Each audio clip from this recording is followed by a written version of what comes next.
우리 같이 보는 말씀 신명기 8장 1절에서 10절까지. 신명기 8장 1절에서 10절까지. 네, 같이 읽겠습니다. 내가 오늘 명하는 모든 명령을 너희는 지켜 행하라. 그리하면 너희가 살고 번성하고 여호와께서 너희의 조상들에게 맹세하신 땅에 들어가서 그것을 차지하리라. 내 하나님 여호와께서 이 40년 동안에 네게 광야길을 걷게 하신 것을 기억하라. 이는 너를 낮추시며 너를 시험하사 내 마음이 어떠한지 그 명령을 지키든지 지키지 않는지 알려 하심이라. 너를 낮추시며 너를 줄이게 하시며 또 너를 알지 못하며 내 조상들도 알지 못하던 만나를 내게 먹인 것은 사람이 떡으로만 사는 것이 아니요 여호와의 입에서 나오는 모든 말씀으로 사는 줄을 내가 알게 하려 하심이니라. 이 40년 동안에 내 의복이 헤어지지 아니하였고 내 발이 부르트지 아니하였느니라. 너는 사람이 그 아들을 징계함 같이 내 하나님 여호와의 명령을 지켜 그 따라가며 그 일을 지으리라. 하나님 여호와께서 너를 아름다운 땅에 이르게 하시나니 그것은 골짜기든지 산지든지 시내와 hun천과 샘이 흐르고 밀과 보리의 소산지요 포도와 무화과와 석술과 감람나무와 꿀의 소산지라. 내가 먹을 것에 모자람이 없고 내게 아무 부족함이 없는 땅이며 그 땅에 도는 천이요 산에서 물을 캘 것이라. 내가 먹어서 배부르고 네 하나님 여호와께서 옥토를 내게 주셨으므로 말미암아 그를 찬송하리라. 아멘. 네, 1절에 보니까 모든 명령을 너희는 지켜 행하라 그런 말씀이 있어요. 도대체 이게 무슨 의미일까요? 모든 명령을 행한다? 네, 이게 반드시 알아야 될 의미예요. 그러면 산다. 또 사는 것만 아니고 번성한다. 또 번성한 것만 아니라 하나님이 주시는 약속의 땅을 차지한다. 그러니까 이게 생명이 걸린 문제고 또 삶의 뿌리를 내릴 수 있는 문제가 걸려 있기 때문에 생명과 형통이 걸려 있는 문제가 바로 모든 명령을 지키는 것과 직결이 돼 있으니까 이 의미를 알아야 되는 거예요. 자, 그러면 모든 명령? 구약의 사람이니까 십계명을 지키는 걸까?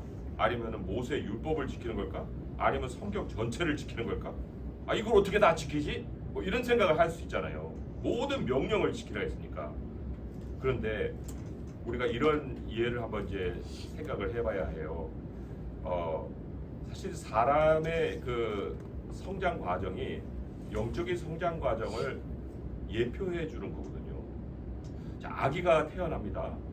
그럼 아기가 태어날 때 뭐 알파벳을 알고 태어날까요? 한마디도 모르고 태어나요.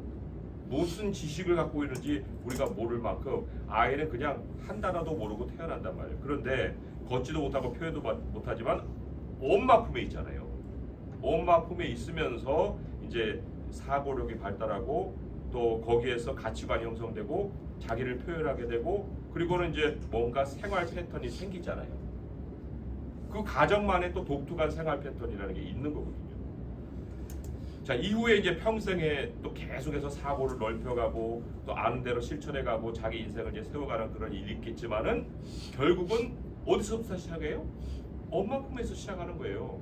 성경도 똑같은 말씀을 하고 있습니다. 하나님의 모든 명령이라는 것도 하나님의 품에서 시작한다는 거예요. 그래서 시편 131편 거기 1절에서 3절 말씀 같이 한번 읽어볼게요. 시작. 여호와여, 내 마음이 교만하지 아니하고 내 눈이 오만하지 아니하오며 내가 큰 일과 감당하지 못할 놀라운 일을 하려고 힘쓰지 아니하나이다.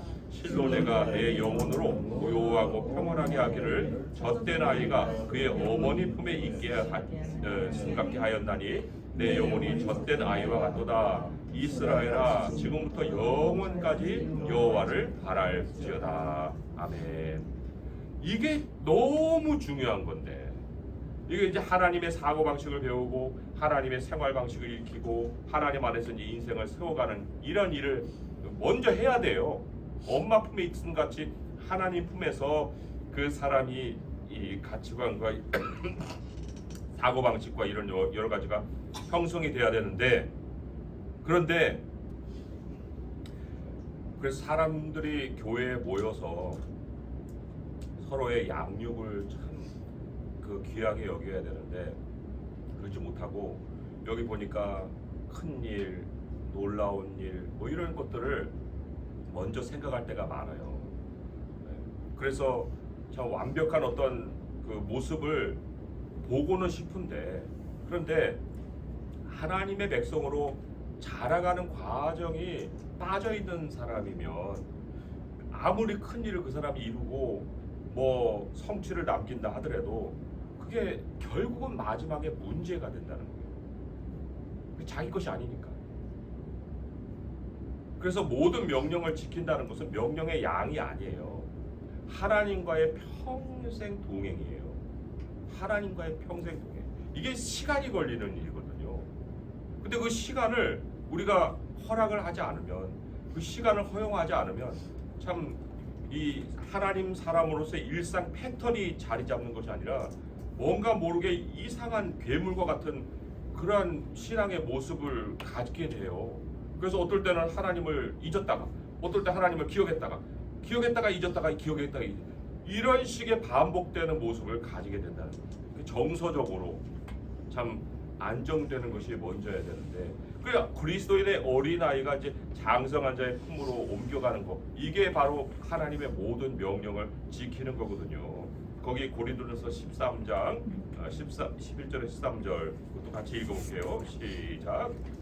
어렸을 때 말하는 것이 어린아이와 같고 깨닫는 것이 어린아이와 같고 생각하는 것이 어린아이와 같다가 장성한 사람이 되어서는 어린아이의 일을 보려노라. 우리가 지금은 거울로 보는 것 같이 희미하나 그때에는 얼굴과 얼굴을 대하여 볼 것이요 지금은 내가 부분적으로 아나 그때에는 주께서 나를 아실 것 같이 내가 온전히 알리라. 그런즉 믿음, 소망, 사랑 이 세 가지는 항상 있을 것인데 그 중에 제일은 사랑이라.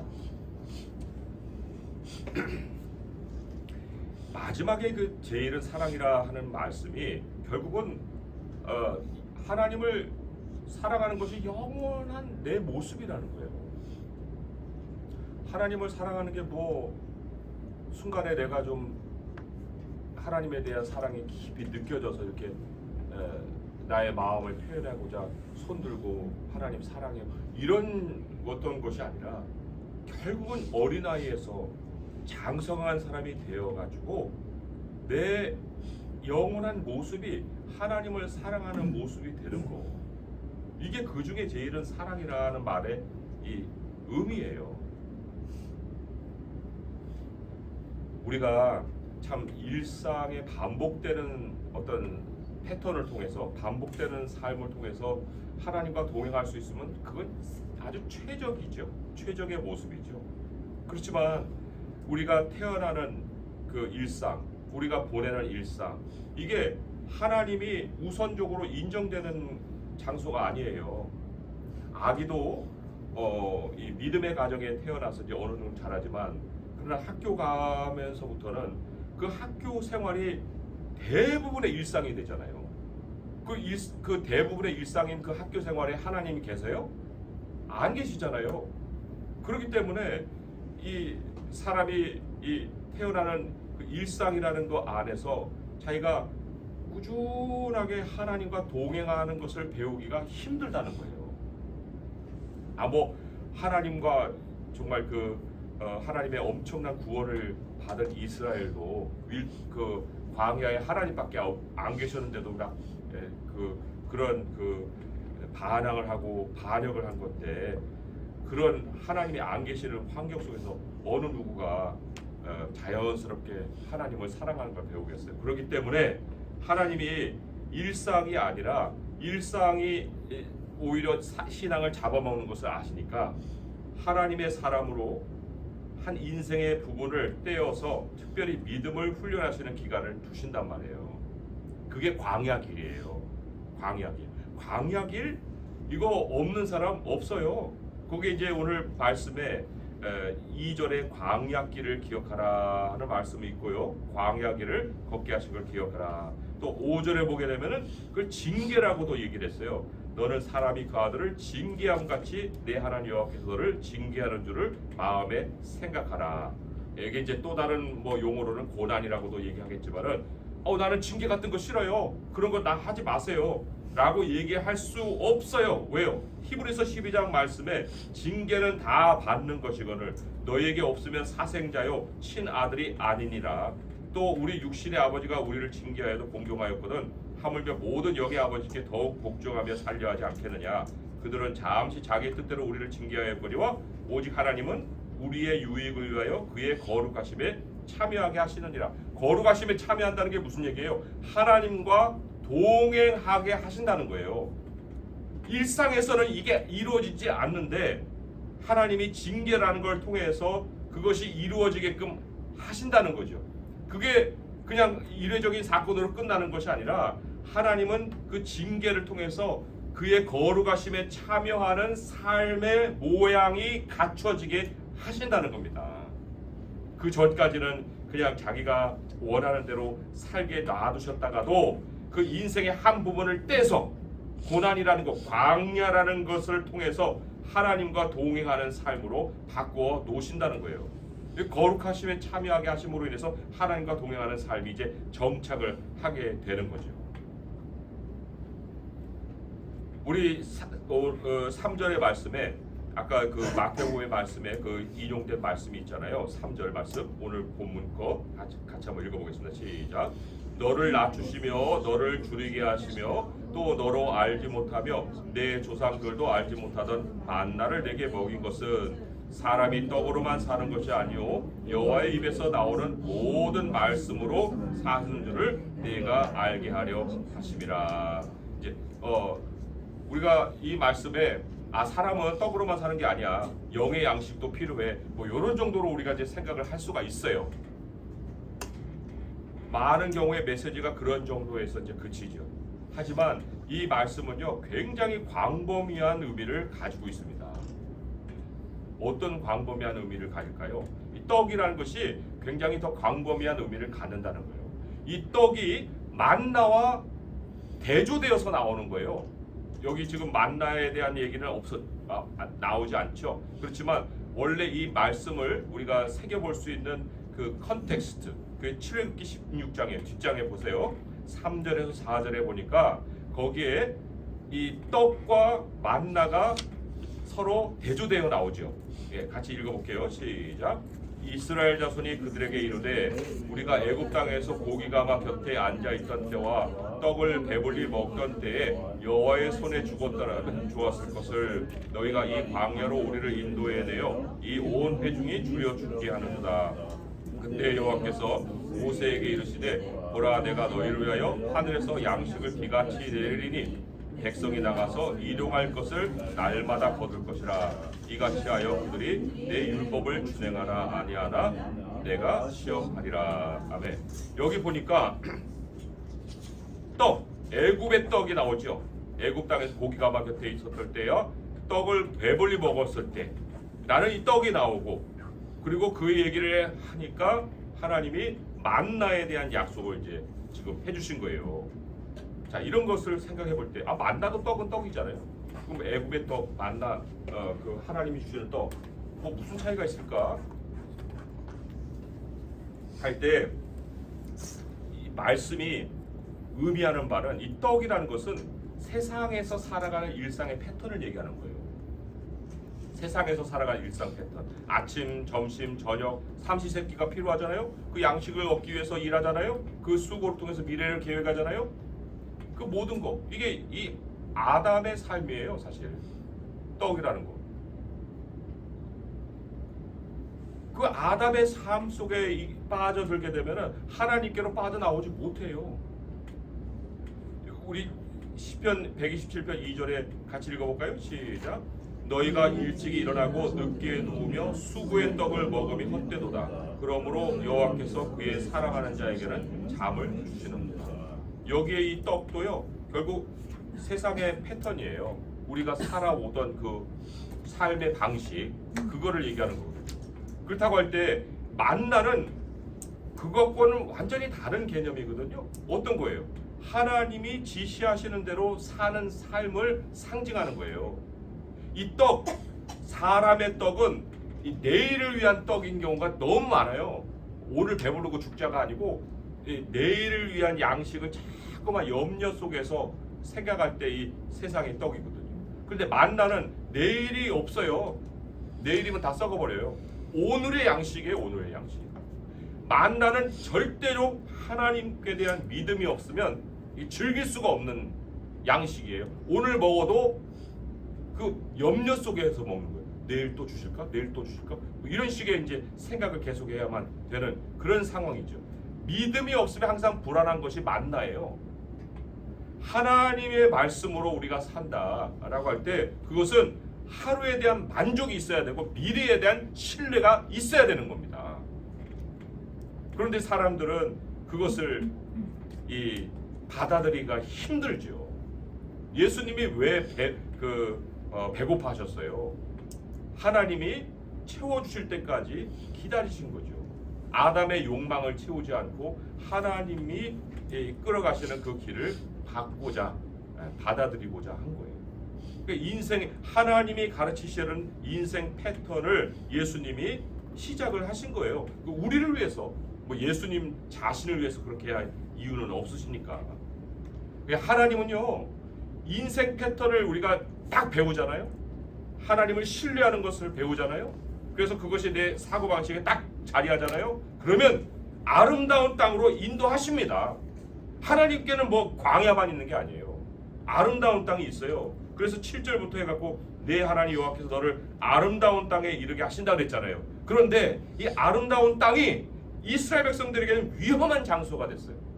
왜? 하나님이 예고하신 대로 이들이 가서 배부르면 나를 차버린다. 이런 예고를 하셨거든요. 하나님이 오늘 말씀 속에서 우리에게 해주시는 그 2절의 말씀에 내 하나님 여호와께서 이 40년 동안에 내게 광야 길을 걷게 하신 것을 기억하라. 어디서요?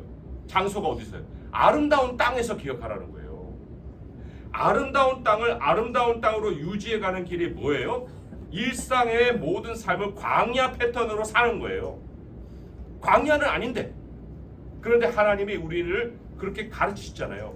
왜 징계를 하셨어요? 왜 고난을 당하게 하셨어요? 이유가 있을 거 아니에요. 그거를 그때만 그냥 벗어나고 끝나는 게 아니라 그때의 고난 속에 우리를 찾아오시고 우리에게 삶의 자리를 열어주신 그 하나님을 믿음의 눈으로 보고 믿음의 생활의 패턴으로 배우고, 그리고는 아름다운 땅에 가서 내일의 양식만 아니라 1년 후에 10년까지의 뭐 양식도 다 준비됐다 할지라도 매일 살아가는 삶을 광야 패턴으로 살아가라고 말씀을 하시는 겁니다. 그게 하나님의 입으로 나오는 모든 말씀으로 산다는 깊이 있는 의미예요. 하나님의 마음에 합한 사람이 누굴까요? 오늘 이제 말씀을 맺으면서 하나님의 마음에 통과가 되는 사람이 누굴까요? 아름다운 땅에 솟한 그것을 내가 먹으면서도 만나와 같이 먹을 수 있는 그 사람 어떨까요? 하나님이 그 사람에게 참 너는 나의 마음에 합한 사람이라 그런 칭찬을 해주실까요? 안 해주실까요? 우리가 영원히 하나님 안에서 사는 거예요. 우리가 하나님의 품에서 다시금 삶을 시작했기 때문에 이제 그 하나님의 품 안에서 우리의 모든 믿음의 패턴을 익히고 하나님의 모든 명령을 지킬 때 하나님이 우리에게 허락하신 복이 우리 삶에 가득하게 되는 겁니다. 그래서 우리가 비록 참 여러 가지를 갖추지 못한 상황이 일지라도 하나님이 함께 하신다는 그 삶의 생각을 가지고 살 때 우리의 모든 삶이 하나님이 풍성하게 채워주시는 아름다운 땅으로 유지될 줄 믿습니다. 이런 삶이 우리 성도들에게 계속될 수 있기를 주님의 이름으로 축원드립니다. 기도하겠습니다. 하나님 아버지 감사합니다. 저희들에게 참 모든 조건이 다 갖춰지고 아무 부족함이 없고 좀 그랬으면 좋겠다는 생각이 또 수시로 우리 마음을 찾아오지만 하나님 정말 행복은 날마다 하나님으로부터 만나를 받아서 하루를 감사하고 그리고 하나님 품 안에서 사는 것입니다. 이 땅에 우리가 모든 것을 다 놓고 갈 것인데 하나님 10년을 쌓아두면 무엇하고 20년 양식을 쌓아두면 무엇하겠습니까? 하나님 하루도 즐기지 못하는 삶이 더 연장돼 봐야 그 고통밖에 더 되겠습니까? 아버지 하나님, 우리가 주님의 품 안에서 시작했사오니 계속해서 주의 품 안에서 하나님의 생각을 익히고 또 언어를 익히고 또 미래를 준비할 수 있게 하여 주옵소서. 주님을 사랑하는 것이 내 모습 자체가 되게 하시고 영원히 우리 하나님 안에서 주님을 사랑하는 사람으로 살아갈 수 있게 하여 주옵소서. 우리 주 예수 그리스도의 이름으로 감사하며 기도합니다. 아멘.